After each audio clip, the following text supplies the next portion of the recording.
হায় হায়, পরিমণির জামাই এইটা কি করলো? শেষ পর্যন্ত এই শাকিব খানের বিয়ে করা বউ, মানে ডিভোর্স দেওয়া বউকে নিয়ে আবার সে সংসার শুরু করতে যাচ্ছে। এটা কোনো কথা হইল? হ্যাঁ,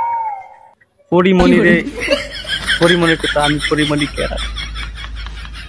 এত সুন্দর বউ ঠিক আছে, তুমি যাও বুবলির দ্বারে বিয়ে একটা মাতারির কাছে। হ্যাঁ, বুবলি হলো একটা বিয়ে একটা মাতারি, তুমি হ্যার কাছে কি কিনে যাইবা? এই যে কালকে একটা ভিডিওর মধ্যে দেখলাম, এক হইতে আছে বুবলি নাকি বিলের চোখ। হে আবার বুবলি গর্ব করিয়া কয় রাজ চৌধুরী ভাইয়া আমাকে বলছে মোর নাকি বিলের চোখ। হ্যাঁ, এগুলো কোনো কথা হইল? মানা যায়? এগোই সংসারী এগোই বিবাহ মোরা কিন্তু কিছুতে মানতে আর মুনা।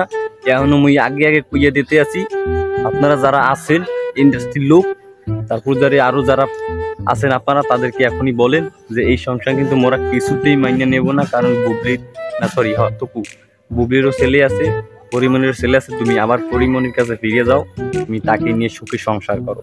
কারণ বুবলির সাথে তুমি সংসার করতে পারবে না। বাংলাদেশের সুপারস্টার শাকিব খান এই করতে পারে না, আর তুমি তো রাজ চৌধুরী, তুমি কিরফিন্নে করবা? হ্যাঁ, তুমি কিরফিন্নে করবা? এত সুন্দর গিয়ে বেটা বলো সবার দিয়ে বেটা ঘুরাইলে আমার দা বউ নিয়ে সংসারই করবাটা। যাও।